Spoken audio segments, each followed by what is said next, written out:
tahun 1985, Pak Hamka baru saja membeli sebuah rumah di Kecamatan P dari seorang pengusaha batik yang berasal dari Jawa Tengah. Ia memutuskan pindah ke sana dari komplek perumahan sebelumnya karena dirasa lebih dekat dengan tempat kerja sang istri. Pak Hamka sendiri memiliki sebuah toko mebel di Kecamatan K. Dibutuhkan waktu sekitar 30 menit dari Kecamatan P untuk sampai di tempat usahanya. Di hari kepindahan, Pak Hamka baru menyadari bahwa rumah mereka berdempetan dengan sebuah rumah kosong. Dari sana sebelumnya sudah merasakan hawa gelap, namun diabaikan. Semoga tidak mengganggu batinnya. Terik matahari berhasil membuat peluk membanjiri tubuh. Siang hari, Pak Hamka absen membuka toko karena mengawasi renovasi rumah dari hari pertama. Ia memandu para tukang, memberi arahan, memperbaiki bagian-bagian rumah yang sedikit mengalami kerusakan. Bahkan di beberapa bagian dilakukan pengecoran untuk memperkuat fondasi. Pak Hamka, tolong kesini Pak, teriak salah seorang tukang. Pak Hamka segera menghampiri ke sumber suara. Di sana 3-4 tukang terlihat menggerumuni sesuatu. Ada apa Pak? Matanya terbelalak mendapati salah seorang tukang memegang sesuatu yang diletakkan di atas kain lusuh. Tulang berulang itu berukuran kecil, bahkan sebagian terlihat tak utuh. Diduga tulang berulang tersebut milik seorang bayi. Kok bisa ada ini? Tadi nemunya di mana Pak? Salah seorang tukang menunjukkan ke arah bawah tembok yang sudah digali, di mana tembok itu adalah tembok yang berdempetan dengan rumah kosong. Ya sudah, tolong bantu saya membungkuskan tulang bayi ini. Nanti kita kuburkan secara layak di pemakaman sana. Nggih Pak. Mulai dari situ muncul sedikit kekhawatiran. Namun Pak Hamka berharap ini hanya sebuah kebetulan. Waktu makan malam tiba. Bu Nuri, istri Pak Hamka, terlihat sibuk menyiapkan makanan yang akan disajikan di meja. Dek, tadi para tukang nemu tulang berulang bayi di pojok sana, ucap Pak Hamka tiba-tiba. Bu Nuri menghentikan kesibukannya. Astagfirullah. Terus gimana Mas? Mungkin itu bayi yang dikubur pemilik rumah terdahulu. Tapi nggak bakalan ada apa-apa kan Mas? Pak Hamka terdiam sejenak, lalu memaksakan seulas senyum. Insya Allah, ya semoga nggak ada apa-apa. Tapi tolong jangan beritahu ini pada anak-anak. Nanti mereka takut. Bu Nuri mengangguk. Tak lama kemudian, kedua putrinya datang menghampiri ke meja makan. Duk, duk, duk. Pak Hamka membuka mata secara perlahan dan menajamkan pendengarannya. Sekali lagi ia mendengarnya. Sesuatu memukul keras tembok rumah. Langkahnya pun terhenti di ruang tamu, tepat di depan tembok bekas galian lubang. Dugaannya tepat, suara tersebut memang berasal dari rumah kosong. Pak Hamka memandang tembok lekat-lekat, mencoba berkomunikasi secara batin dengan apa yang ada di baliknya. Siapa kamu? Suara pukulan di balik tembok itu berhenti. Tiba-tiba terdengar suara tawa yang berat dan menggema dari sana. Siapa kamu? Kenapa kamu memukul-mukul tembok rumah saya? Lagi-lagi hanya ada suara tawa menggelegar, seolah mengejek. Merasa diacuhkan, Pak Hamka mulai melafalkan doa-doa yang mengakibatkan suara tawa tersebut berhenti dan berubah menjadi suara keramat. Pak Hamka merasakan intensitas aura jahat yang meningkat dari sana. Kali ini makhluk itu memukul tembok lebih keras dari sebelumnya, hingga membuat Pak Hamka mundur beberapa langkah. Tak lama kemudian, tembok itu kembali hening. Selama 3 bulan proses renovasi, untungnya tak menemui kendala yang berarti. Tidak, bukan karena memang tak ada yang mengganggu, tapi karena Pak Hamka lebih waspada dengan menghalau segala gangguan, mesti gangguan itu kecil. Suatu hari, Lia, putri kedua Pak Hamka, tiba-tiba demam. Pagi-pagi buta Pak Hamka langsung mengantarkan Lia berobat ke klinik terdekat. Sedang Bu Nuri menyiapkan sarapan dan melakukan pekerjaan rumah seperti biasa sebelum berangkat mengajar. Tak lama kemudian, keduanya sudah pulang dari klinik. "Gimana Mas? Lia sakit apa?" "Cuma demam biasa, disuruh gak masuk dulu selama 3 hari sama dokternya." "Ya udah, nanti saya izinin di sekolah," ujar Bu Nuri kemudian.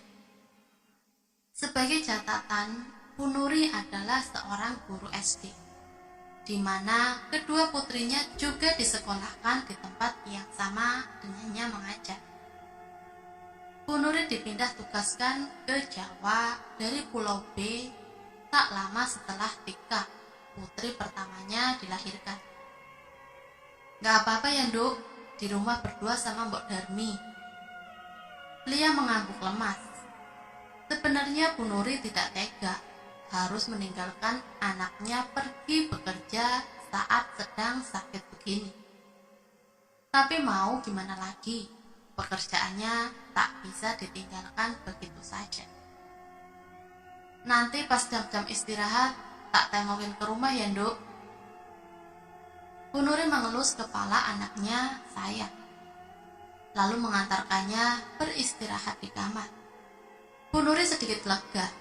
Untungnya jarak rumah yang sekarang dengan sekolah terbilang dekat. Pukul 11 siang. Lia terbangun dari tidur. Badannya sudah lumayan enakan, tapi masih lemas. Lia bosan kalau harus terus berbaring di ranjang. Akhirnya, bocah berusia 7 tahun itu memutuskan untuk menonton TV saja. "Loh, Mbak Lia kok malah bangun?" tegur Mbok Darmi, pengasuh sekaligus asisten rumah tangga keluarganya. "Iya Mbok, bosan kalau tiduran terus." "Ya sudah, kalau begitu Mbok mau jemur baju dulu. Kalau butuh apa-apa, panggil si Mbok aja ya di belakang." Lalu wanita parubaya itu meninggalkan Lia seorang diri di ruang TV. Sudah 1 jam Lia asik berkutat, memandang layar berwarna hitam putih di depannya. Tak lama kemudian, sayup-sayup terdengar suara ayam. Lia menoleh, mencari si ayam. Dan benar saja, matanya menangkap seekor ayam berwarna hitam, tak jauh dari tempatnya berada. "Loh, kok ada ayam?"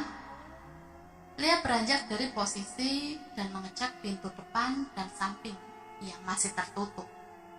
Lewat belakang juga nggak mungkin, karena ada tembok tinggi yang menghalangi. Setahunya tetangga di sekitar rumah juga tak ada yang memelihara ayam. Lalu ayam ini berasal dari mana? Masuk dari mana? Karena takut si ayam buang hajat sembarangan, Lia pun bergegas mengambil sapu untuk mengusirnya. "Hus, hus." Saat si gadis kecil itu mengerjatnya, tiba-tiba datang seorang parubaya berkebaya hitam menyambar si ayam dengan cepat. Loh, si Mbok? Lia kaget dengan kehadiran Mbok Darmi yang tiba-tiba. Biar saya saja yang bawa ayam ini keluar, Mbak, ucapnya singkat. Lalu Mbok Darmi menggendong si ayam keluar menuju pintu depan. Mbak Lia, ngapain bawa-bawa sapu? Lia kembali terlonjak, kaget dengan kehadiran Mbok Darmi di belakangnya. Loh, Mbok bukannya barusan ke depan bawa ayam? Tanya Lia memastikan. Mbok Darmi mengerutkan kening dan tampak berpikir sejenak. Lah, kan si Mbok dari tadi di belakang habis jemur baju. Lia pun kebingungan dengan kejadian barusan. Keesokan harinya, kejadian yang sama berulang lagi. Hingga di hari ketiga, ayam hitam itu muncul kembali. Lia mengintip dari balik kursi. Mbok Darmi, panggil Lia setengah berteriak. Tak ada sahutan. Mbok. Tiba-tiba ayam hitam itu menoleh ke arah Lia, seolah merespon. Lia mengamati si ayam penuh saksama. Bulunya berwarna hitam legam. Jambul juga berwarna hitam, bukan merah seperti jambul ayam pada umumnya. Kepalanya berkali-kali menggedek ke kanan dan ke kiri sembari melangkah maju. Lia semakin menyembunyikan diri di balik kursi. Hening. Lia mengintip lagi. Saya bawa ayamnya keluar ya, Mbak. Mbok Darmi menggendong ayam sembari melesat melewati Lia begitu saja. Spontan saja, Lia yang terkejut menangis dan langsung berlari ke arah dapur. Minggu sore, tampak berkumpul anak bermain bola di samping rumah Pak Hamka. Lebih tepatnya di depan pelataran rumah kosong. Baik anak laki-laki dan perempuan berbaur jadi satu. Tiba-tiba bola ditendang kencang oleh seorang anak hingga melesat ke arah rumah kosong.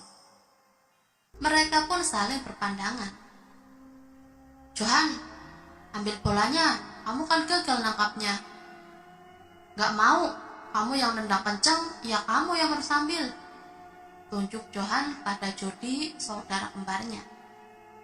Mereka pun ribut dan saling tunjuk tentang siapa yang harus ambil bola. Akhirnya Tika, putri pertama Pak Hamka, berdiri dari posisi penonton. Ia pun menghampiri biang keributan. Udah, tinggal ambil aja, ribut banget, tegas Tika. Siapa yang mau ambil? Tanya si Johan. Loh, ya kalian, kan kalian yang main bola. Mereka semua terdiam. Ya sudah, biar aku aja yang ambil, tawar Tika tiba-tiba. Nita temannya langsung memegang lengan Tika untuk mencekatnya. Jangan Tik, jangan ke sana. Emang kenapa? Itu, Nita berbisik ke telinga Tika. Rumah itu angker. Tiba-tiba mengerutkan kening. Sudah hampir setengah tahun ia menempati sebelah rumah kosong, namun tak mendapati keganjilan apapun dari sana. Masa sih? Iya, apalagi banyak orang yang sering lihat kaki buntung di sana, bisik Nita sambil melirik ke arah bola yang menghilang. Di samping rumah kosong, Tika berdecak. Gak mungkin lah, lagian ini masih terang kok, masa iya ada setan? Ya sudah, terserah kamu saja. Tika pun mulai berjalan seorang diri ke arah rumah kosong sembari sedikit memikirkan ucapan Nita.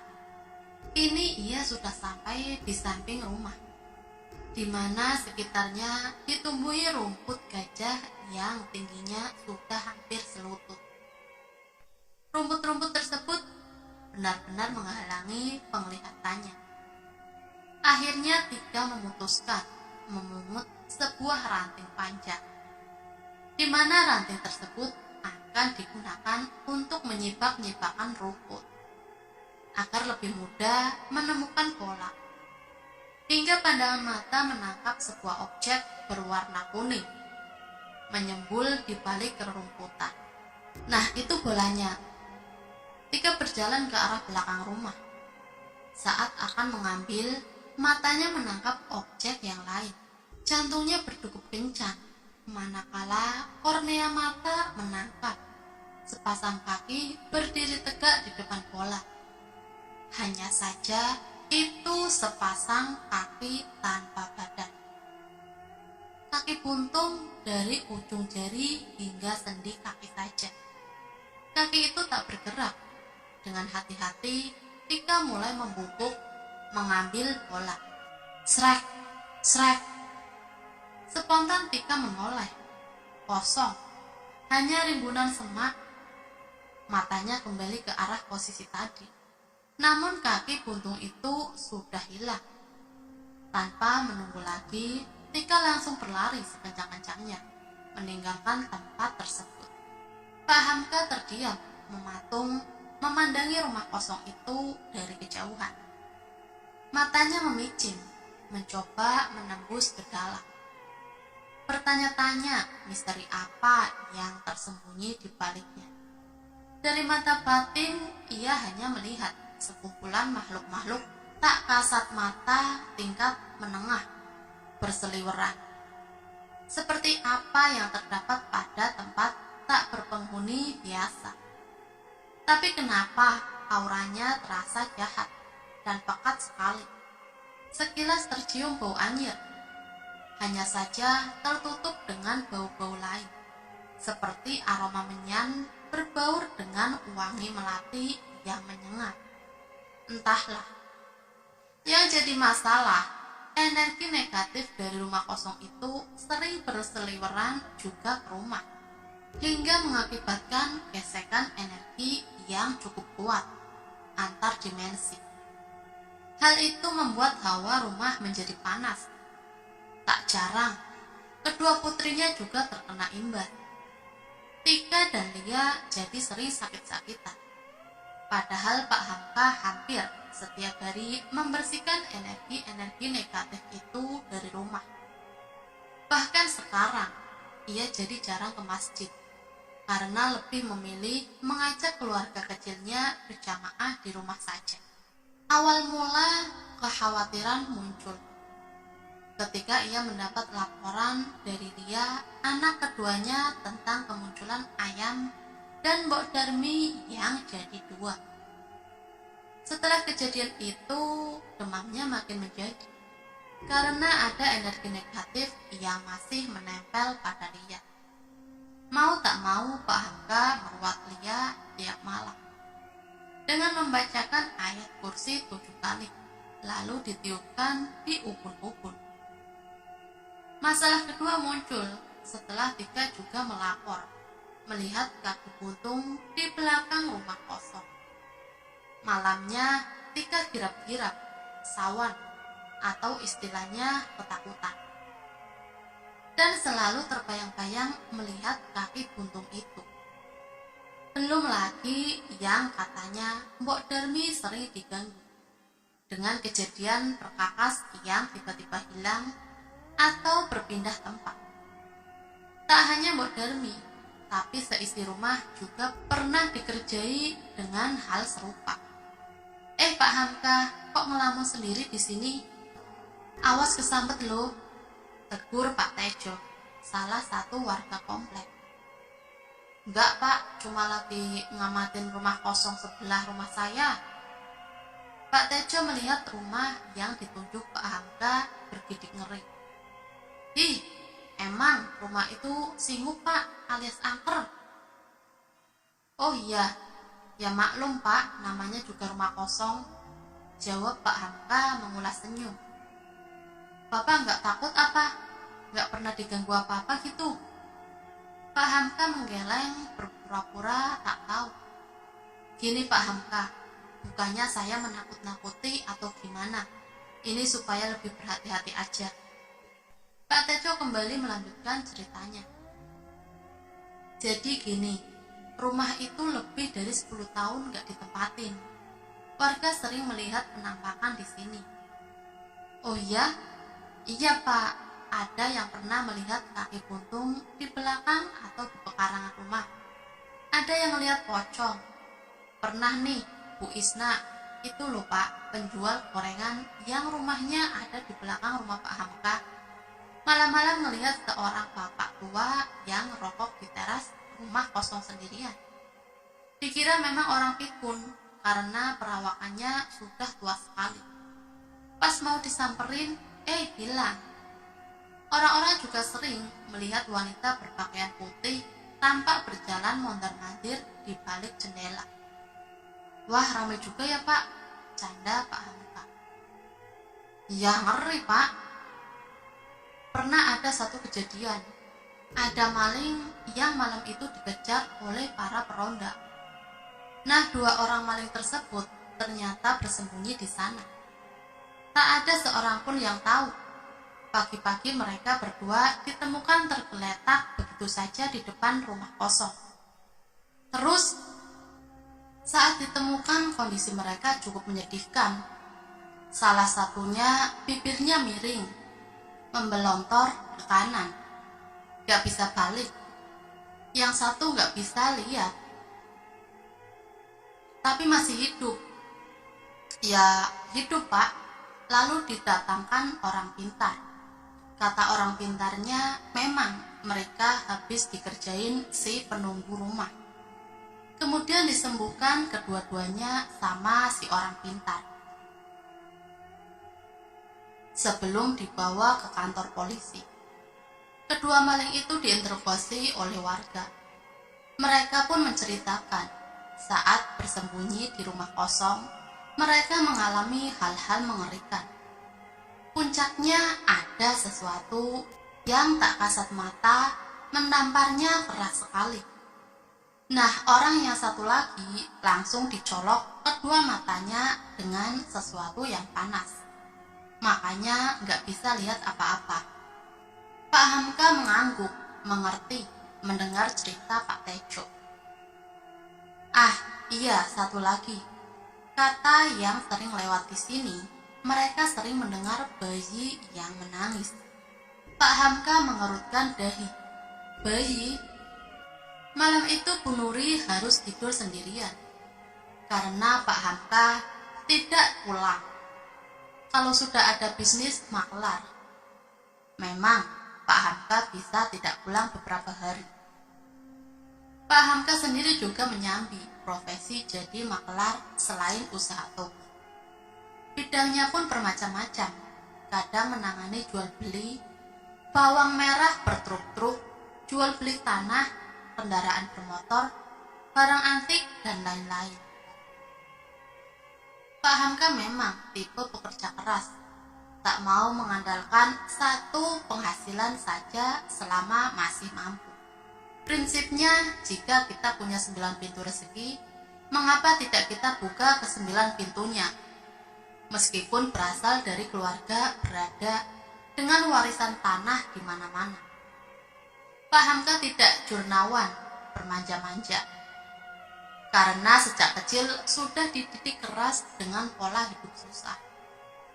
Waktu sudah menunjukkan pukul 10 malam. Bu Nuri juga sudah mengecek kondisi anak-anak yang terlelap di kamar. Ini waktunya rehat. Bu Nuri mulai merebahkan tubuh di atas kasur. Baru sejenak memejamkan mata, lalu membuka mata kembali karena merasa ada sesuatu yang berat menindihnya. Dan benar saja, ada sosok wanita berpakaian putih lusuh berdiri di atas dada. Rambutnya panjang, sebagian menutup wajah, menunduk menatap Bu Nuri dengan mata tanpa kornea. Wajahnya rusak, dengan mulut menganga lebar. Bu Nuri kaget bukan main. Berusaha bergerak namun tak bisa. Bahkan ujung jari pun susah digerakkan. Wanita itu makin kuat menindih. Makin lama makin membelasakan kakinya yang samar ke dalam dada Bu Nuri. Bu Nuri tak bisa bernafas. Paru-parunya seolah terhimpit, tertutup tanpa udara. Nafasnya tersengal-sengal, ingin sekali berteriak, namun tak bisa. Bahkan melafalkan doa-doa pun tak mampu berkata. Bu Nuri mengucap istighfar dalam hati dengan terbata-bata. Entah saat itu rasanya berada di ambang hidup dan mati. Makin lama udara yang dihirup tak ada lagi. Mak, lihat tidur di sini ya. Bu Nuri terbangun dengan nafas tersengal-sengal. Sebisa mungkin ia menghirup udara sebanyak-banyaknya. Tak mau kehilangan oksigen lagi. Badannya dingin, namun berkeringat. Ia menoleh, memeluk Lia. Lia pun terheran-heran menatap kondisi ibunya seperti orang yang habis lari maraton berkilo-kilometer. Makasih nak, makasih, ucap Bu Nuri terbata-bata. Benar, Bu Nuri baru saja mengalami ketindihan. Untung saja Lia saat itu datang ke kamar dan menyentuh tangannya, yang akhirnya bisa membuat Bu Nuri bergerak lagi. Gerimis hujan terdengar turun. Tetesan airnya berdetik jatuh di atas rumah, menghasilkan irama rintik di sekitarnya. Udara menjadi semakin dingin, berhasil menyeruak masuk ke dalam rumah.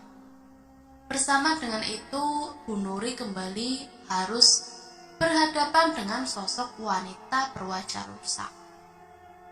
Kali ini wanita itu jongkok dan semakin mendekatkan wajah.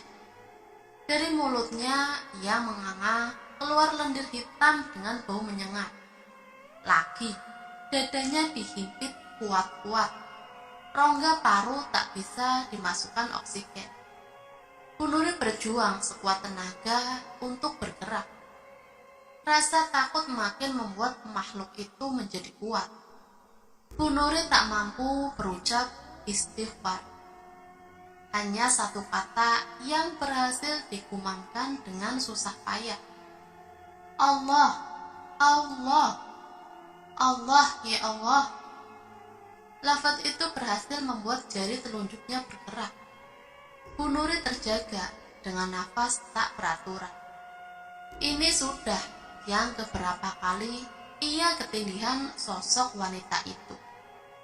Tiap suaminya tidak tidur di rumah, Pak Hamka selalu menyarankan untuk berwudu sebelum tidur. Jangan sampai lupa berdoa. Tapi namanya juga manusia. Lupa pasti pernah menghampirinya. Di saat lengah seperti itu, Bu Nuri pasti mengalami ketindihan. Dan makhluk yang menindihnya selalu sama. Sosok wanita berwajah rusak. Mas, gimana ini? Aku sering ketindihan wanita berwajah rusak itu. Stres aku mas lama-lama. Ngajar sampai nggak bisa kosen. Keluh Bu Nuri pada suaminya. Matanya berkaca-kaca. Pak Hamka memandang istrinya tak tega. Bukan tak pernah berbuat apa-apa. Pak Hamka sendiri susah menemukan keberadaan wanita berwajah rusak itu. Tiap berada di rumah, dicari, bahkan dipancing, pun sosok itu tak berani menampakkan diri. Tapi kenapa malah mengganggu istrinya yang terus-menerus? Pak Hamka mulai kesal. 3 minggu setelahnya, Pak Hamka kembali pamit. Tidak pulang selama 2 hari. Karena harus pergi pulak barang mebel di daerah Jepara. Bu Nuri sedikit khawatir. Karena itu berarti dia harus tidur sendirian lagi malam ini. Tapi Pak Hamka berusaha menenangkan. Jangan khawatir, tidak akan terjadi apa-apa. Bu Nuri memaksakan seulas senyum sembari mengangguk. Lalu mencium takzim punggung tangan suaminya. Malam hari menjadi lembab dan dingin karena bekas hujan yang baru saja berhenti. Awan mendung yang tadinya menutupi pelan-pelan menyingkir, membiarkan bulan terlihat penuh. tak menghalangi sinarnya. Di saat yang sama, Pak Hamka terlihat menahan sesuatu dengan kedua tangan. Tepat di depan kamarnya, ia kemudian menyeret sesuatu tak kasat mata untuk menjauh.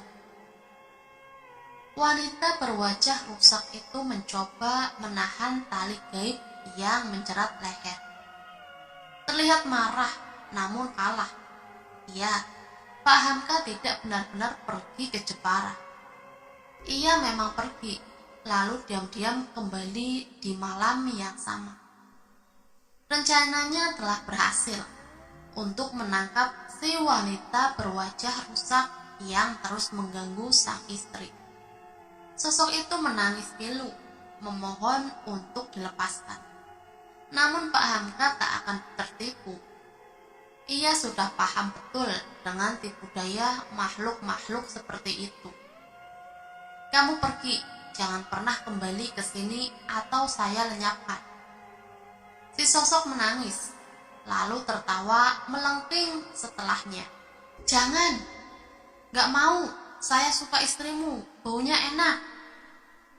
Ya sudah, berarti saya lenyapkan kamu saja. Pak Hamka mulai melafalkan doa-doa. Sosok itu mengeram dan terlihat marah. Lama-kelamaan merintih seolah kesakitan. Saya tidak bisa meninggalkan tempat ini. Tidak bisa. Jangan lenyapkan saya. Anak saya masih di sini. Pak Hamka berhenti sejenak melafalkan doa. Anak, sosok itu kembali menangis. Anak saya, bukan, bayi saya mati di sana. Pak Hamka berpikir sejenak. Mungkin itu saatnya mencari tahu. Meskipun ia tidak akan sepenuhnya mempercayai sosok itu. Kamu penghuni lama di rumah kosong itu bukan? Ceritakan apa yang ada di sana. Sosok berwajah rusak itu terdiam sejenak, seolah ketakutan. Saya tak bisa bilang. Memang kenapa? Saya tidak bisa, tapi saya akan menceritakan tentang apa yang terjadi pada saya dan bayi saya. Namaku Dini. Usiaku masih terbilang muda, 19 tahun. Namun aku sudah terjun di dunia hitam, dunia pelacuran. Orang tuaku meninggal dalam kecelakaan saat aku masih kecil. Di usia 14 tahun, paman dan bibiku sendiri menjualku kepada seorang germo di kota S demi menutupi hutang-hutang. 5 tahun aku bergelut di dunia malam. Entah sudah berapa ratus kali melayani lelaki hidung belang. Aku tak peduli, tubuh dan hatiku mati rasa. Jika kau tanya harga diri, aku sudah tak punya. Yang penting aku tak kelaparan. Beberapa kali juga aku harus menahan sakit dan bolak-balik ke dokter kandungan karena luka-luka pada alat vital. Hingga suatu malam aku melihatnya. Aku menghisap rokokku kuat-kuat sembari duduk menggoda dengan baju minim. Lelaki itu bertubuh gagah, kumis tipis menghiasi wajah tampannya. Kutaksir usianya sekitar 30 tahun, mungkin. Ia seperti tertarik padaku, lalu datang mendekat. Aku senang-senang saja jika dapat pelanggan bagus seperti ini. Kami berkenalan. Tapi pikiranku salah. Ternyata usianya sudah 42 tahun. Sungguh, penampilannya tidak terlihat tua sama sekali. Ya, usia berapapun tak masalah. Toh aku juga pernah melayani kakek-kakek. Dia banyak tersenyum padaku. Pandangannya lembut. Tidak kurang ajar seperti pelangganku kebanyakan. Dalam hati pun bertanya-tanya, kenapa lelaki sempurna ini malah datang ke tempat seperti ini? Seolah bisa membaca pikiranku. Ia pun menjelaskan. Aku diajak rekan bisnisku. Kalaupun menolak juga tak enak.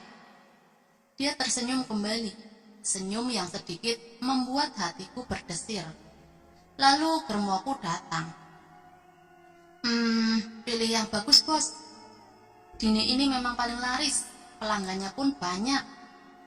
Entah untuk pertama kali, aku tidak suka germoku berkata demikian, terutama di hadapan laki-laki ini. Padahal biasanya dihina atau direndahkan seperti apapun, aku tak peduli. Ah, bukan seperti itu, jelas lelaki itu. Tiba-tiba germoku menyerahkan sebuah kunci. Ini kamar 13. Pak Darmo sudah membayar semua biayanya. Ah, itu. Kalau tidak mau, Dini akan aku order ke pelanggan lain. Dia ini sudah banyak yang booking. Aku kasih penawaran spesial karena kamu pelanggan baru. Spontan aku menggenggam tangannya dan menggeleng cemas. Duh, jangan biarkan aku pergi dengan pelanggan lain. Mataku seolah berbicara demikian padanya. Dengan ragu-ragu, lelaki gagah itu akhirnya menerima kunci tersebut. Aku bersorak dalam hati. Kami pun memasuki kamar. Sepertinya malam ini akan menjadi seru. Begitulah yang kupikir. Namun ternyata salah. Dia tak menyentuhku sama sekali. Aku sedikit kecewa pada awalnya. Tapi lagi-lagi aku salah. Mengobrol seperti ini lebih menyenangkan daripada yang kukira. Ya, tubuhku bisa beristirahat juga. Dia bilang hanya butuh teman ngobrol. Kulihat wajahnya sedikit muram saat menceritakan tentang istrinya. Istrinya yang egois, yang tidak memperdulikan suami dan anaknya. Dasar wanita bodoh, malah menyia-nyiakan lelaki seperti ini. Batinku kesal. Besok aku boleh datang ke sini lagi. Menyenangkan sekali bebanku ngobrol denganmu. Bebanku jadi sedikit berkurang. Aku mengerjap senang. Boleh, tentu saja. Tapi kenapa? Siapapun yang menghabiskan waktu bersamaku harus tetap membayar pada Bang Edi, germoku. Oh, soal itu tak usah khawatir. Lelaki itu tersenyum menyenangkan. Singkat cerita, lelaki gagah yang ku tahu bernama Harun. Hampir setiap hari datang. Kami menghabiskan waktu hanya sekedar mengobrol, jalan-jalan, dan makan bersama. Dan ia tak pernah menyentuhku. Untuk pertama kali, aku merasa begitu dihormati sebagai seorang wanita.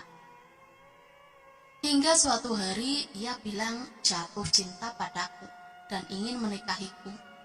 Namun di bawah tangan, karena tidak mungkin menceraikan istrinya. Bagaimana nasib anak-anaknya? Awalnya aku bimbang, namun karena terlanjur mencintainya. Akhirnya kuiyakan. Lalu Harun menebusku dengan harga yang sangat mahal pada Bang Edi. Kami menikah di bawah tangan. Harun mengajakku pindah ke kota K, di mana salah satu bisnisnya juga ada di sana. 1 bulan kemudian aku hamil. Suamiku Harun bahagia sekali mengetahui kabar itu. Semenjak mengetahui berita kehamilanku, Harun jadi lebih sering mengunjungiku. Biasanya hanya 2 minggu sekali, tapi sekarang bisa 3 hari atau paling lama seminggu sekali. Aku tak pernah membayangkan akan bisa hidup bahagia dan senormal ini. Memasuki bulan ke-9, 2 minggu, aku mengalami pembukaan pertama. Kami ke rumah sakit untuk memeriksa kandungan. Dokter bilang mungkin tak sampai 24 jam aku akan melahirkan. Namun sedikit terkejut. Dokter menyuruh rawat inap. Namun Harun menolak. Akhirnya kami pulang dengan 1000 pertanyaan di kepalaku. Saat sampai di rumah, ia menyuruh pembantu kami mengemasi barang-barangku untuk persiapan kelahiran. Kulihat dia menuju ke pesawat telepon dan menelpon seseorang. Aku tak bisa mendengar jelas apa yang dibicarakan. karena tiba-tiba saja kesakitan merasakan kontraksi. Mobil kami melaju menuju keluar kota. Aku terdiam, tak ingin melontarkan pertanyaan. Melihat ekspresi suamiku yang juga lebih banyak diam. Tibalah kami di sebuah rumah yang ada di pinggiran kota. Waktu itu Kecamatan Pik, belum sepadat sekarang. Rumahnya cukup besar dan memiliki pekarangan yang luas. Di sekelilingnya ditumbuhi pohon mahoni yang cukup rindang. "Ini di mana, Mas?" tanyaku saat menuruni mobil. "Kamu akan melahirkan di sini," jawabnya singkat. Seraya menyuruh supir mengangkat seluruh barangku dari bagasi. Di depan rumah ternyata kami sudah disambut beberapa orang. 2 orang perawat ibu-ibu dan 3 orang lelaki bertubuh besar seperti preman. Salah satunya memiliki penampilan seperti dukun, memakai baju hitam longgar dengan ikat kepala berwarna senada. Aku semakin curiga. Malamnya aku mengalami kontraksi yang sangat hebat, lebih dari kontraksi sebelum-sebelumnya. Seorang ibu-ibu yang kutaksir dukun bayi mulai memeriksaku.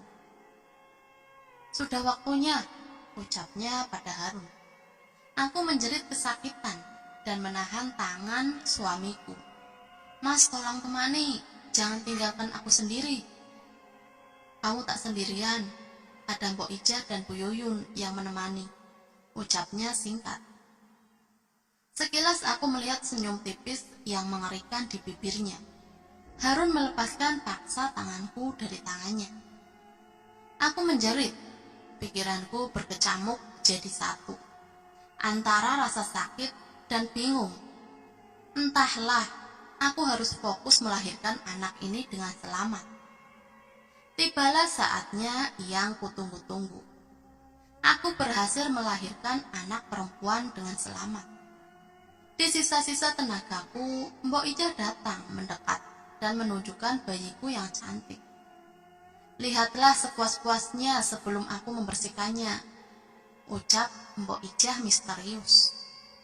Aku mengerutkan kening sejenak, lalu kembali memandang anakku penuh sayang. Tak lama kemudian Mbok Ija mengambil anakku. Aku tak bisa berbuat apa-apa karena tubuhku terasa sangat lemah. Samar-samar kulihat bayi perempuanku dibersihkan, lalu dimandikan dengan air bertabur bunga, lalu dibungkus dengan kain berwarna merah. Harun mulai memasuki ruangan dan mengambil bayiku. Dia memandangku sekilas, lalu keluar seperti Mbok Ija dan Bu Yuyun, meninggalkanku begitu saja. Aku benar-benar merasa aneh. Naluriku sebagai ibu menyuruhku untuk bergerak, memeriksa apa yang terjadi. Di sisa-sisa tenaga dan rasa sakit yang luar biasa di selangkangan, aku mencoba terbangun dari posisiku. Kulihat sisa darah masih menempel di sekitar kaki dan kasurku. Belum dibersihkan sama sekali. Dengan tertatih aku mencoba berjalan. Langkahku semakin memaksa untuk segera keluar dari kamar. Baru kusadari, lampu listrik hanya menerangi kamar tempatku bersalin. Sedangkan bagian lain dari seluruh ruangan dan lorong diterangi dengan lilin saja. Sayup-sayup terdengar suara bayi menangis. Kujelajahi setiap sisi ruangan dan memeriksa setiap kamar. Hingga akhirnya langkahku terhenti. Tepat di mana suara bayi menangis itu terdengar lantang. Aku menempelkan daun telinga pada pintu kayu jati di kamar itu, mencuri dengar dengan seksama apa yang dibaliknya. Terdengar tangis bayi yang senggal-senggal. Bersamaan dengan itu, samar ku dengar orang bergumam. Tidak, bukan bergumam, tapi seolah merapal mantra dengan bahasa Jawa. Apa? Apa yang sebenarnya terjadi? Apa itu suara bayiku? Tanyaku dalam hati. "Mas!" suara tangis bayi makin kencang. Mas Harun, kamu di dalam bukan? Apa itu suara bayi kita? Karena tak ada respon, aku mencoba membuka Excel pintu namun gagal. Seolah ada yang menahan. Aku yakin bayiku ada di dalam sana. Mas, buka mas. Apa yang kamu lakukan ke bayi kita? Aku mau lihat bayiku, mas. Air mataku merembes. Ada yang salah di dalam sana. Perasaanku benar-benar tidak enak. Aku terus berusaha membuka pintu, bahkan menggedor-gedornya sekuat tenaga. Tak merasa putus asa. Ku cari sesuatu itu untuk membuka paksa. Aku berjalan menyeret sedikit kaki-kakiku, menelusuri ruang demi ruang meski dengan pandangan sedikit buram karena tangis dan pencahayaan yang temaram. Kuusap kedua mataku yang basah, lalu kutangkap sepasang kapak yang menempel di dinding sebagai pajangan. Kuseret sebuah kursi, menaikinya, mengambilnya berjinjit dengan susah payah karena posisi yang cukup tinggi. Sayup ku dengar suara tangis bayiku yang makin kencang. Ku abaikan rasa sakit di kedua selangkangan. Akhirnya aku bisa menggapainya, meski kapak itu hampir terlepas dari genggaman dan hampir mengenai jari kakiku. Lagi kupaksakan langkah kakiku mesti tertatih. Tanpa menunggu, sontak kuayunkan kapak ke gagang pintu. Kuayunkan beberapa kali sekuat tenaga hingga gagang itu hancur dan Excelnya terjatuh di tanah. Kujatuhkan kapak, lalu kudorong tubuhku dengan mudah. Semudah itu pintu terbuka, namun beberapa tangan langsung menahanku. Mataku membelalak, melihat pemandangan mengerikan di depanku. Apa yang kulihat adalah seluruh ruangan yang ditutupi kain berwarna merah di seluruh dindingnya. Di salah satu tembok tergantung sebuah kepala kerbau hitam, bertanduk besar, lengkap dengan sebuah meja yang mana di atasnya ditaruh dupa, pot menyan, keris, bunga, dan lain-lain. Kamar itu sebuah kamar ritual. Bajuku diletakkan di atas pelepah daun pisang, di atas sebuah batu berbentuk balok, seperti batu persembahan. Di dekatnya kulihat seorang pria parubaya berpakaian hitam merapalkan sesuatu di mulutnya. Di sebelah lelaki itu berdiri suamiku sendiri, Harun, memegang sebuah parang sembari menatap lekat bayi kami. Apa yang akan dilakukan dengan parang itu? Aku memberontak, berteriak, berusaha melepaskan diri. Namun yang memegangiku dua lelaki bertubuh besar. Tenagaku kalah dengan mereka. Iya, mereka adalah preman yang tadi siang menyambutku.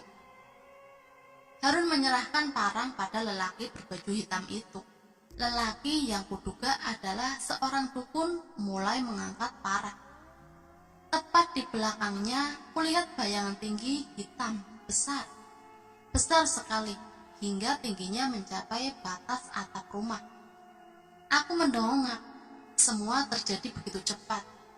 Parang itu terhayun, membelah leher bayiku dengan mudah. Kepalanya menggelinding tepat di bawah kakiku. Tubuh kecilnya sempat menggelinjang sepersekian detik hingga tak bergerak lagi. Darah mengucur perlahan keluar dari nadi leher kecil yang terputus itu. Aku berteriak, meraung, berharap semua yang kusaksikan itu hanya mimpi. Kulihat Harun menempelkan telapak tangan pada darah bayi yang masih mengalir. Ia pun mengusapkan darah itu ke wajahnya secara perlahan. Aku tak mampu berkata apa-apa. Di saat yang sama, sesuatu bergejolak hebat dari lambung. Spontan, ku keluarkan semua isi dalam perut. Lalu apa? Yang kulihat kemudian adalah gelap semua. Jadi kamu langsung mati saat itu? Belum. Lalu matinya kenapa? Depresi, lalu gantung diri. Lalu di mana Harun sekarang? Apa yang terjadi dengannya? Dia masih hidup. Tiba-tiba atmosfer seluruh ruangan turun hingga suhu terendah. Dini mengeram. Cari tahu saja sendiri. Sosok Dini pun berubah, makin samar, kemudian menghilang. Pak Hamka menoleh ke sana kemari mencari keberadaannya. Sial, dia melarikan diri rupanya. Helanya kesal. Baiklah, akan saya cari tahu sendiri. Paling tidak saya mendapat sedikit petunjuk, ucapnya pada diri sendiri. Sudah 1 bulan Bu Nuri akhirnya tak pernah ketindihan lagi. Namun bukan berarti gangguan yang lain ikut berhenti. Selain mendapat gangguan tak kasat mata, keluarga Pak Hamka sendiri merasa tak aman dengan lingkungan sekitar. Dikarenakan komplek perumahan Gang Arjuno saat itu sering terjadi pencurian, serta preman-preman yang berkeliaran kala malam. Pak Hamka pun memutuskan untuk membangun rumah di belakang toko mebelnya di Kecamatan Pak. Namun pembangunannya juga membutuhkan waktu yang tidak sebentar. Tidak mungkin juga membiarkan keluarganya terus-terusan hidup tak tenang. Satu alasan yang cukup kuat membuatnya mencari tahu tentang rumah kosong agar dapat memindahkan para penghuninya yang cukup mengganggu sekitar. Tapi bukan perkara mudah tentu saja. Pak Hamka tak mampu mengatasinya sendiri. Dia butuh bantuan. Di suatu sore Pak Hamka bertemu dengan seorang teman. Temannya itu datang dari sebuah perjalanan. Teman yang bersedia memenuhi undangan Pak Hamka jauh-jauh hari sebelumnya. Pak Hamka melambai pada seorang lelaki berusia hampir setengah abad yang nampak menenteng sebuah tas selempang hitam lusuh. Pak Rusdi namanya. Pak Hamka mengajaknya masuk ke sebuah warung kopi tak jauh dari rumah. "Ono apa meneh? Kali ini ada apa lagi?" tanya Pak Rusdi di sela-sela menikmati hisapan rokoknya. Tampak asap mengepul di sekitar wajah Pak Hamka, namun ia terlihat tak terganggu sama sekali. "Aku butuh bantuanmu untuk memindahkan penghuni yang ada di sebelah rumahku, karena sudah mengganggu sekali." "Sulit sekali kah? Sampai kamu tidak bisa memindahkan sendiri?" "Susah, karena bekas tumbal. Ilmuku belum setinggi itu." Pak Rusdi berdecak, lalu menyesap kopi hitamnya sesaat. Iya, aku bantu, kayak sama siapa saja. Aku cuma bercanda." "Ya sudah, kasih tahu yang mana rumahnya. Mau aku lihat dulu kondisinya." Pak Hamka menyunggingkan seulas senyum. Tak lama kemudian keduanya sampai di depan rumah kosong. Pak Rusdi tampak mendelik, matanya menatap rumah tersebut. "Sial, kamu kok nggak bilang kalau isinya kayak gini?" umpat Rusdi kemudian. "Kenapa, Rus?" "Bau anjirnya terlalu parah. Duh, rumah ini sudah memakan tumbal sebanyak apa? Bayi semua, jahanam." "Loh, kamu langsung kelihatan tumbal bayinya?" "Iya tahu, sebabnya aku terawang dulu. Setan jenis apa yang makan tumbal-tumbal ini?" Rusdi memejamkan mata sejenak. 5 menit kemudian, ia kembali membuka kelopak mata dan menghela nafas panjang. "Cari tempat yang enak buat ngobrol, Ham." "Ya sudah, ayo langsung masuk ke rumahku saja." "Jangan, balik lagi ke warung kopi tadi aja." Hamka yang tampak mengerti maksud Rusdi mengajak temannya kembali ke warung kopi. Setelah sampai di warung kopi, Hamka dan Rusdi memilih meja di sisi pojok.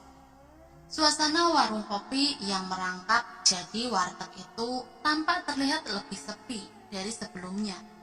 Namun karena senja makin menenggelamkan diri bersiap digantikan petang, Rusdi kembali menggumamkan sesuatu.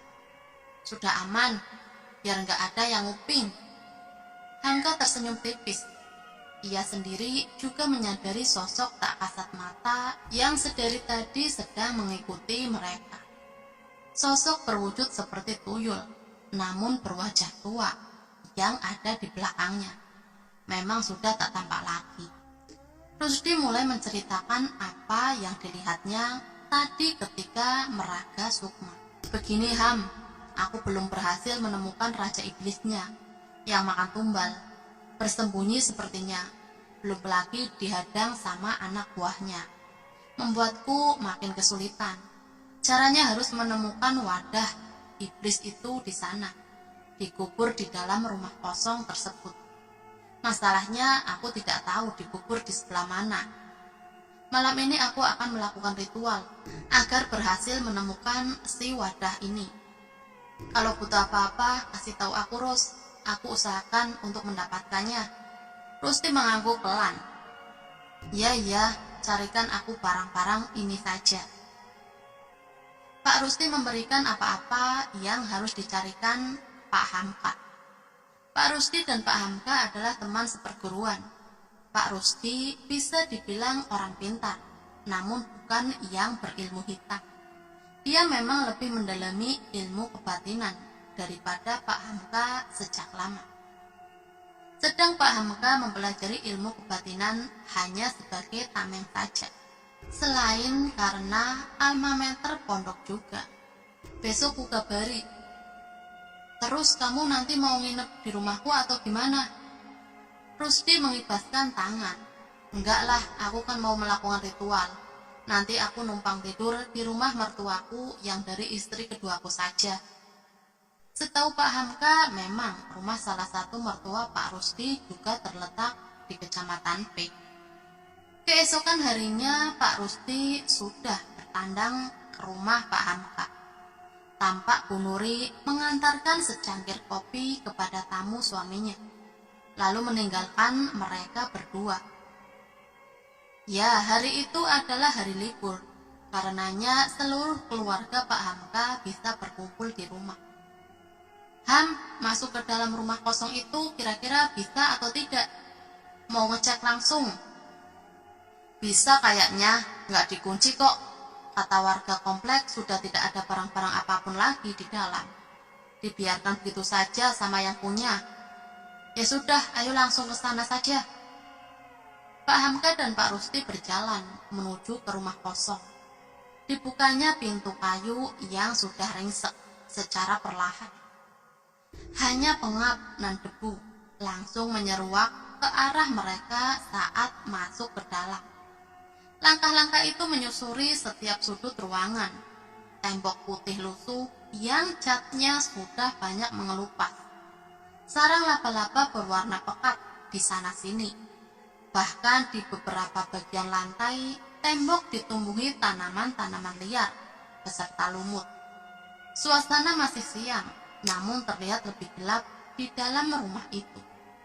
Hawa dingin dan panas berubah-ubah, tak menentu, seolah saling bertabrakan. Banyak mata-mata yang memandang tajam keduanya. Beberapa di antaranya seolah sudah bersiaga, bersiap-siap untuk menyerang. Namun tertahan karena mempertimbangkan keberadaan hadam yang menyertai mereka. Hingga langkah Rusdi berhenti di sebuah ruangan yang cukup besar di antara ruangan lain. Di sisi-sisi dinding beberapa kain berwarna merah yang menempel. Bagian besar terlihat sobek, tak beraturan. Ini ruangannya, ucap Pak Rusdi. Persis seperti yang diceritakan Dini, sahut Pak Hamka. Kamu tahu ya? Yaitu Lurus, hantu wanita yang pernah aku tangkap kemarin. Tak lama kemudian sebuah bayangan besar menghantam Pak Rusdi hingga terpental. Pak Hamka mundur, menjauhi bayangan dan mendekati posisi di mana Pak Rusdi berada. Sial, ngajak bertarung kamu. Terdengar suara tawa melengking setelahnya. Sosok tinggi besar itu mulai menampakkan diri. Ia berwujud kuntilanak, berbaju merah, namun setinggi atap. "Mundurlah Ham, aku sendiri saja bisa menghadapi ini," ucap Pak Rusdi saat bangkit kembali. Sungguh di luar dugaan, niat mereka hanya untuk melihat kondisi. Namun tiba-tiba mendapat serangan mendadak begitu. Hamka mengangguk, namun tetap bersiaga, berjaga-jaga jika terjadi sesuatu di luar kendali. Selanjutnya Pak Rusdi mulai merapal sesuatu. Bibirnya bergerak cepat, lalu melakukan gerakan silat di depan sesuatu tak kasat mata. Pertarungan sengit pun tak dapat dihindari. Hal itu hanya bisa dilihat oleh orang yang memiliki kemampuan mata batin. Bahkan Pak Hamka sampai mundur keluar ruangan hanya untuk mengamati. Bulir-bulir keringat mulai mengalir membasahi dahi Pak Rusdi. "Rus, kamu gak apa-apa?" tanya Pak Hamka setelah berteriak. Pak Hamka melambaikan tangan, memberi kode baik-baik saja. Entah bagaimana dan apa, setelahnya ia merapalkan mantra dan melakukan gerakan tangan yang seolah-olah menekan sesuatu.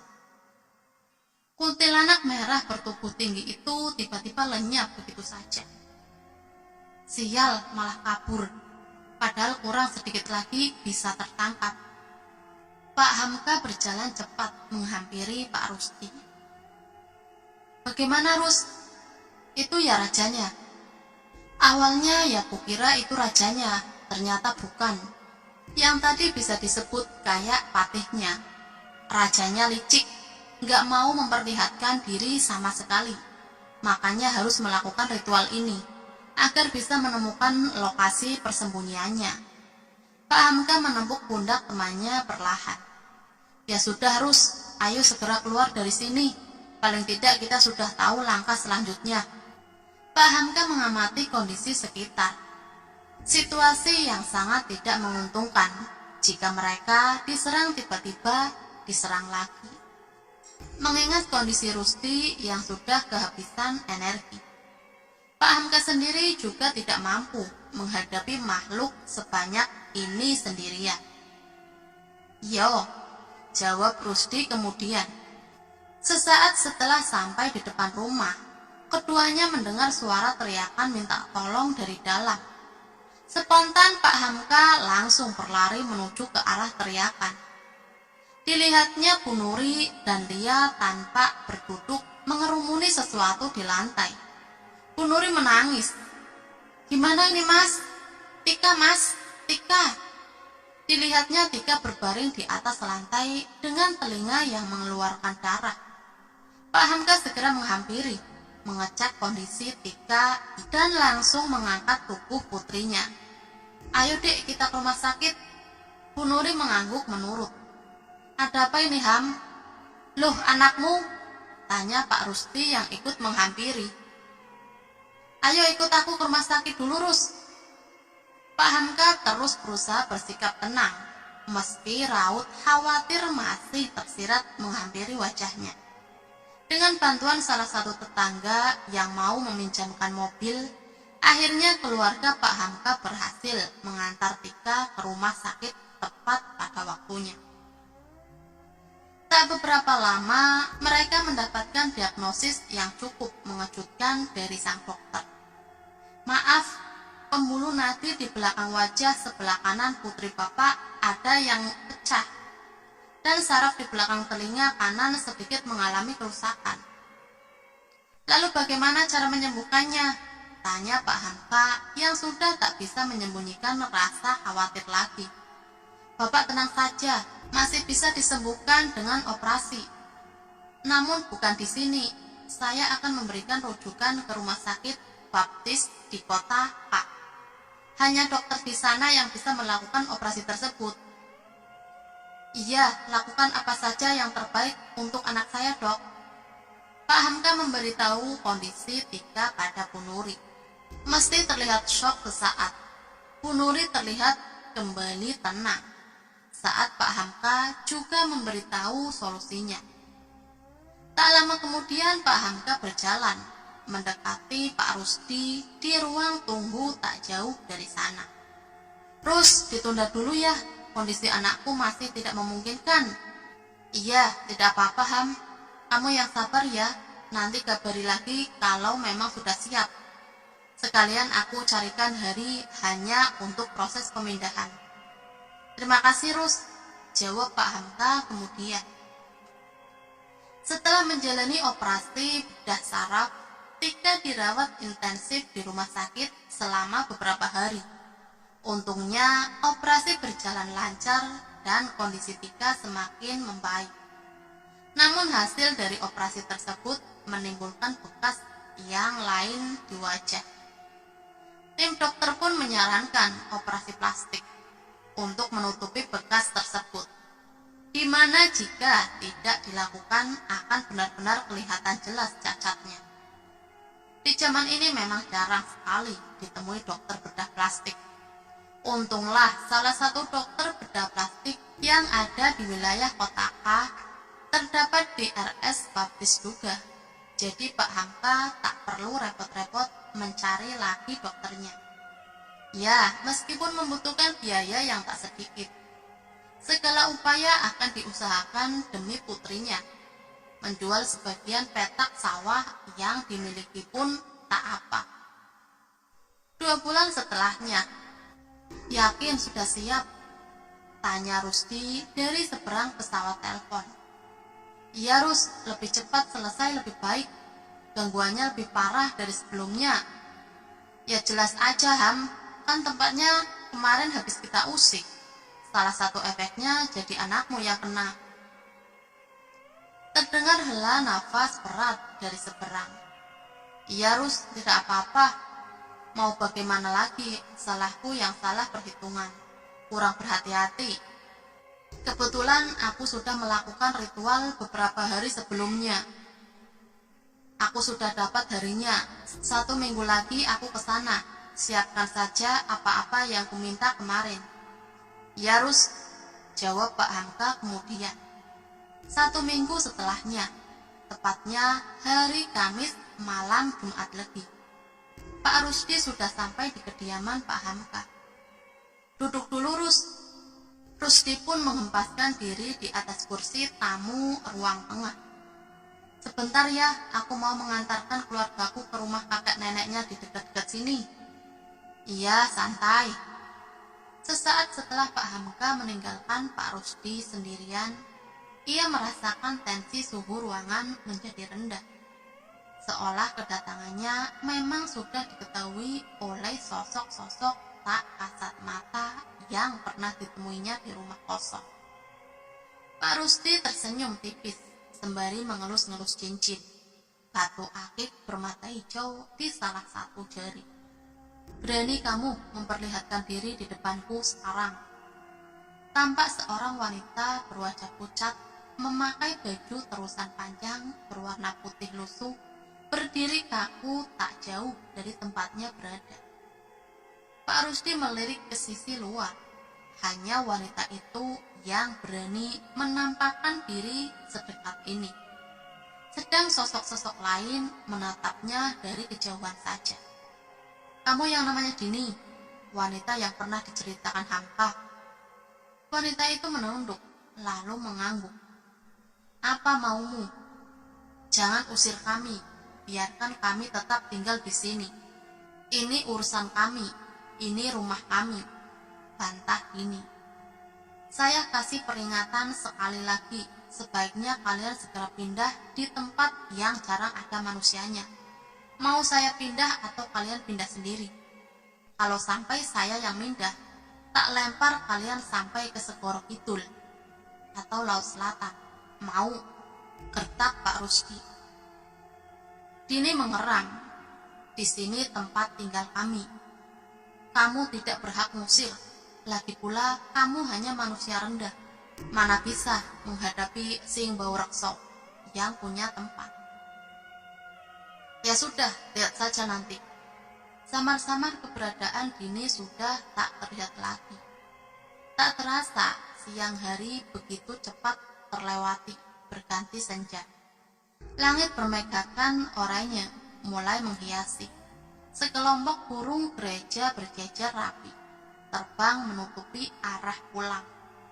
Tanpa Pak Harun mengelilingi rumah kosong, sembari menabur segenggam garam dari sebuah kresek hitam. Tujuannya untuk memberi pagar batas agar makhluk yang ada di dalam tidak melarikan diri, dan makhluk yang berada di luar rumah kosong tidak bisa masuk begitu saja. Kebetulan komplek perumahan sedang sepi saat itu, jadi tak ada yang akan menanyakan macam-macam apa yang dilakukannya. Dimulai setelah Isya kan? Tanya Pak Hamka setelah menabur garam, lalu menghampiri Pak Rusdi. Ya, tepat pukul 8 malam keduanya pun mulai bersiap-siap. Di saat yang sama, tiba-tiba terdengar suara gebrakan yang cukup keras dari dalam kamar Pak Hamka. Saya cek dulu ya, Rus. Pak Hamka membuka pintu kamar. Ternyata salah satu pintu lemari jatinya terbuka. Tampak sesuatu di bungkusan kain mori tergeletak di atas lantai. Pak Hamka pun mengambilnya. Di dalamnya ada keris. Sebuah keris hitam berukuran sedang yang bergetar hebat. Pak Hamka merapalkan doa, lalu kerisnya itu diam. Ia pun kembali meletakkan ke dalam lemari. Saat berbalik dan akan keluar kamar, benda itu keluar dan terjatuh lagi. Pak Hamka mengembalikan sekali lagi, hingga sebanyak 3 kali. Akhirnya ia menghela nafas, sembari membawa keris berbungkus kain mori dalam genggamannya. Aku membawa ini gak apa-apa. Dari tadi keluar terus dari lemari. Kalau tak dibawa pasti bakal buat kerisuhan dengan yang lain. Catatan sedikit ya, maksud dengan membuat kerisuhan yang lain adalah membuat onar dengan pusaka-pusaka koleksi dan peninggalan milik Pak Hamka yang lain. Karena tiap pusaka selalu ada isinya. Loh, itu yang mana? Tanya Pak Rusdi. Yang dari Aceh. Pak Rusdi berdecak. Pasalnya energi pusaka yang digenggam Pak Hamka saat ini saling bergesekan dengan hadam dan senjata yang dibawanya. Gesekannya tidak terlalu besar, hanya saja bisa bergejolak sewaktu-waktu. Bisa-bisa mereka sendiri yang kerepotan jika itu terjadi. Seolah bisa membaca raut tak enak Pak Rusdi, Pak Hamka pun menenangkan. Gak bakal tak gowo, Rus, gak bakal tak copot tekan sarungi. Ya wis gak apa-apa. Kini mereka sudah berada di ruang berdinding kain merah di dalam rumah kosong. Pak Hamka meletakkan sebuah petromak di tengah-tengah ruangan sebagai penerangan. Suasana dalam rumah begitu hening dan dingin. Pak Rusdi mengeluarkan barang-barang persiapannya dari dalam tas, mengeluarkan seikat tali putih dan menyerahkannya pada Pak Hamka. Ini ikatan pada pintu dan ujung yang satu ke ujung yang lain. Terserah mau diikatkan bagaimana, yang penting tak lepas.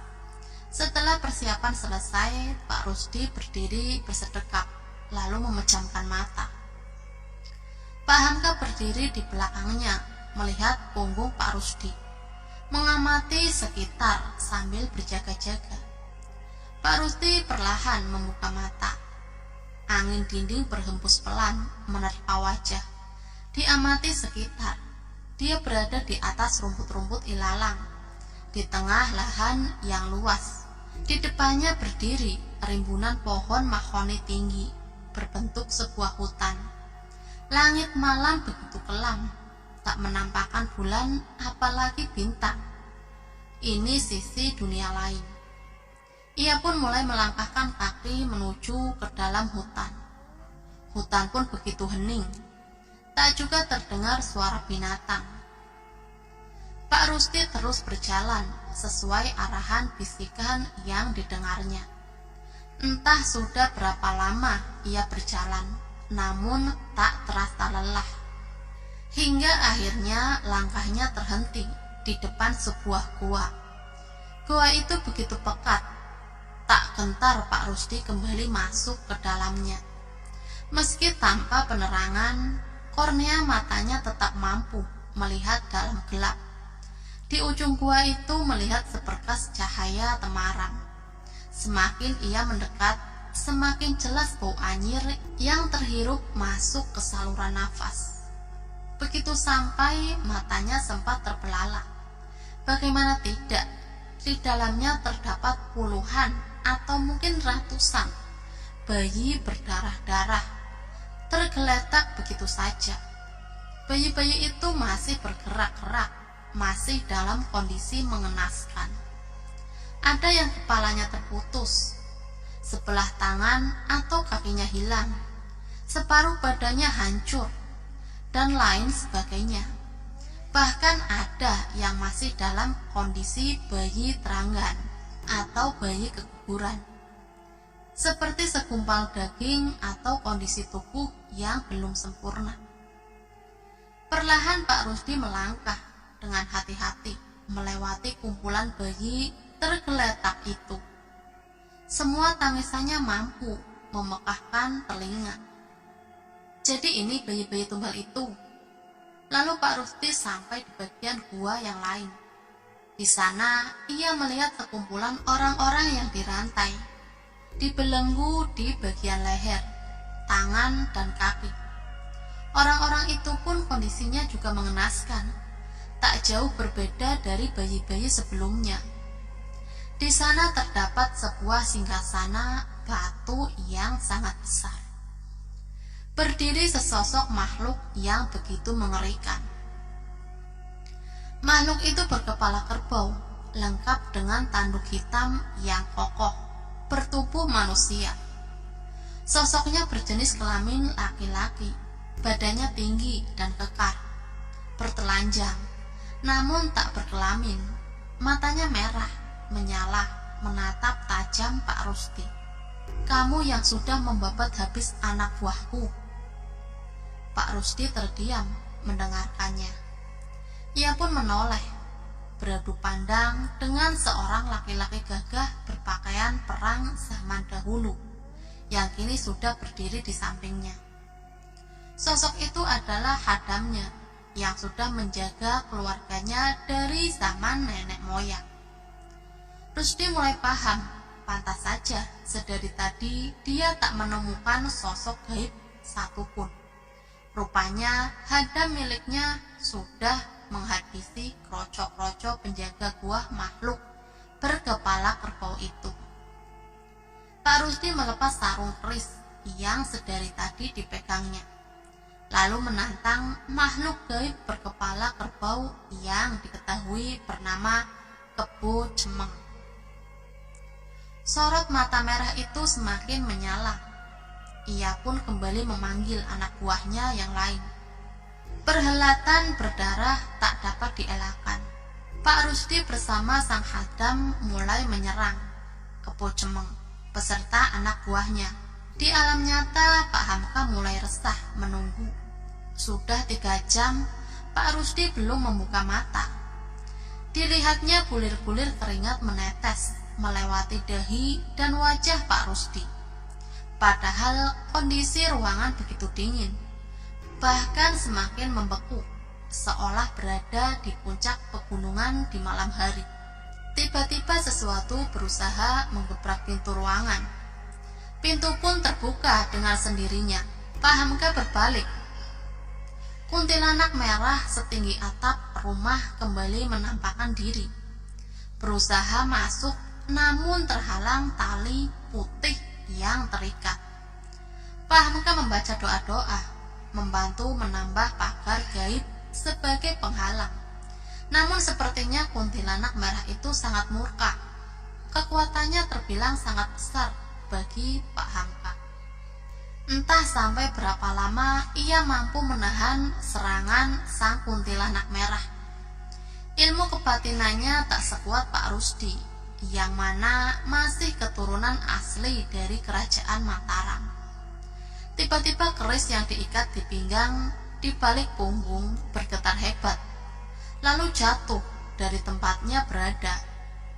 Sesuatu perlahan keluar dari dalam sana. Sebuah kabut tebal yang kemudian berubah menjadi sosok ular raksasa yang memenuhi ruangan. Pak Hamka terkejut bukan main. Ular raksasa itu menganga, menunjukkan taring-taring besar yang tajam. Secepat kilat, ular itu melesat melewati Pak Hamka dan menerkam kuntilanak merah. Ular raksasa itu melilit ketat, menelan sang kuntilanak merah secara perlahan, seperti ular biasa yang sedang memangsa korbannya. Pak Hamka tak menyangka bahwa kuntilanak merah itu bisa dikalahkan dengan sangat mudah. Pantas saja Pak Rusti tadi cukup khawatir saat ia membuka serta pusaka dari Aceh itu. Setelahnya ular itu kembali mendekati Pak Hamka, mengelilingi kedua manusia tersebut. Kepalanya besarnya mengendus. Pak Rusti lalu berganti ke Pak Hamka kemudian. Pak Hamka tak bergerak, hanya saja tetap membaca doa-doa. Tak lama kemudian si ular raksasa berubah menjadi kabut dan masuk kembali menjadi sebuah pusaka. Pak Rusti bisa membalik keadaan meski tak mudah. Ia berhasil menangkap sang kebo cemeng. Pak Rusti memejamkan mata, mengkonsentrasikan pikiran agar bisa kembali ke dunia manusia. Saat Pak Rusti membuka kembali mata, ia langsung berteriak pada Pak Hamka, "Ham, cepat ambilkan sarung keris itu." Pak Hamka yang masih dalam keadaan syok segera membalikan kesadaran, bergegas menyerahkan sarung keris tersebut pada temannya. Sambil merapalkan sebuah mantra, Pak Rusti menarik sesuatu tak kasat mata dan memasukkannya ke dalam sarung keris berukir. Sambil merapalkan sebuah mantra, Pak Rusti menarik sesuatu tak kasat mata dan memasukkannya ke dalam sarung keris berukir.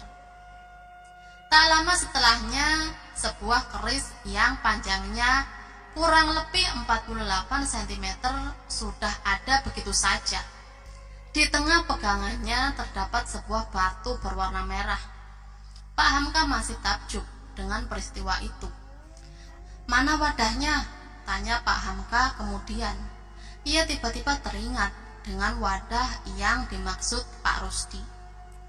"Ya ini wadahnya, wujud keris ini sendirilah sang wadah." Tiba-tiba kornea mata Pak Rusti menangkap sebuah pusaka yang tergeletak di atas lantai. "Loh, barang itu kok tiba-tiba di situ?" tanya Pak Rusti kemudian. Pak Hamka masih mencoba mengatur nafas. "Iya Rus, itu tadi penghuninya tiba-tiba keluar sendiri, lalu makan kuntilanak merah yang pernah kamu kalahkan dulu." Tentu saja Pak Hamka tidak bercerita, menyembunyikan bagian ular raksasa yang tadi mengendus mereka. Pak Rusti menggelengkan kepala mendengarkannya. "Untung saja tak membuat keributan saat aku sedang mencari wadah tadi." Pak Hamka tersenyum tipis. "Ayo kita pindahkan para penghuni rumah kosong ini ke tempat lain. Kamu maunya dipindah kemana?" "Dipindah ke lokasi C saja," jawab Pak Hamka menatap. Pak Hamka memang sudah mengevaluasi lokasi yang cocok untuk memindahkan dari jauh-jauh hari. "Oh, nggak apa-apa ya kalau dipindahkan ke situ?" tanya Pak Rusti memastikan. "Iya, nggak apa-apa. Tapi ntar dulu Ham, aku mau ngambil nafas dulu. Badanku rasanya masih lemas," jawab Pak Rusti sembari melambaikan tangan. Setelah proses pemindahan penghuni lama selesai, keduanya kembali ke rumah Pak Hamka. "Ini Rus, diminum dulu kopinya," saji Pak Hamka pada Pak Rusti yang sedang duduk santai di kursi tengah. Pak Hamka dan Pak Rusti kembali melanjutkan obrolan. Pak Rusti mulai menceritakan apa yang dilihat saat menghadapi kebo cemong tadi. Pak Rusti mulai menceritakan apa yang dilihat saat menghadapi kebo cemong tadi. Tentang asal-usulnya yang mana ternyata Kebo Cemeng adalah mantan abdi dalem Nyi Roro Kidul, sang penguasa pantai selatan. Kebo Cemeng diusir oleh sang ratu yang mana hingga akhirnya ia menyesatkan manusia dengan menawarkan bantuan pesugihan. Manusia-manusia yang lupa dan gelap harta dengan jalan pintas akhirnya membuat perjanjian dengan sang makhluk berkepala kerbau itu. Sedari dulu Kebo Cemeng sangat menyukai bayi-bayi, di mana makhluk yang tanpa dosa itu adalah makanan terenak baginya. Akibat dari banyaknya manusia yang mempersembahkan tumbal, Kebo Cemeng pun semakin menjadi kuat. Jikalau bukan karena Hadam Pak Rusdi yang membantu, bisa jadi Pak Rusdi hanya tinggal menjadi nama. Darah keturunan Mataram yang dimiliki Pak Rusdi masih memiliki hubungan kuat dengan Nyi Roro Kidul. Satu alasan lain, yang mana Kebo Cemeng akhirnya bisa kalah dari Pak Rusdi. Pak Rusdi juga menceritakan tentang sosok yang mirip Harun, suami dari hantu wanita bernama Dini. Ia terikat dengan rantai dan kondisi tanpa bola mata. Cara kerja pesugihan dari Kebo Cemeng itu mengikat hingga 7 turunan. Di keturunan yang ke-7, mereka harus memperbarui perjanjian lagi. Jika salah satu keturunan memutuskan kerjasama, maka kematian adalah tebusannya. Jika mereka meneruskan kembali perjanjian, maka keturunan selanjutnya yang harus terus menerima petaka. Pesugihan dari Kebo Cemeng tak hanya membuat kaya raya, tapi juga membuat sang pemilik perjanjian menjadi terlihat selalu muda dan mudah menarik perhatian orang sekitar. Diduga Harun adalah keturunan yang ke-7, yang juga memutus perjanjian dengan sang Kebo Cemeng. Itulah mengapa akhirnya ia berakhir menjadi budak sang iblis peminta tumbal. Manusia-manusia yang sudah membuat perjanjian dengan sang iblis, meskipun telah tiada, akan berakhir menjadi budak. Entah itu korin atau memang jiwanya. Ada yang bilang mereka tak benar-benar mati. Entahlah, hanya Tuhan yang tahu. Keris Kebo Cemeng ini tak bawa ya, Ham? Saya amankan biar tidak ada korban lagi. Bawa saja, Rus, jawab Pak Hamka lega. Di akhir tahun 80-an, tepatnya tahun 1989, Pak Hamka beserta keluarganya memutuskan menjual rumah sebelah rumah kosong tersebut dan berpindah ke rumah baru yang sudah dibangun yang terletak di Kecamatan Kak. Rumah itu akhirnya dibeli oleh seorang pensiunan polisi. Pak Hamka menyerahkan sebuah kunci pada seorang lelaki tua bertubuh tinggi di hadapannya. "Semoga Bapak suka dengan rumahnya," ucap Pak Hamka ramah. Sebelum memasuki mobil pick-up yang mengangkut barang-barang pindahan terakhir miliknya, Pak Hamka berdiri menatap rumah kosong itu sekali lagi. Matanya menyipit saat mendapati seorang wanita berbaju putih seperti menimang-nimang seorang bayi. Wanita berwajah pucat itu memandang Pak Hamka sembari tersenyum datar. Di belakangnya tampak sosok-sosok tak kasat mata lain yang berseliweran. Pak Hamka menghela napas panjang. Ya, mereka adalah penghuni lama yang telah kembali lagi, meski sudah dipindahkan. Demikian cerita yang dapat kawan misteri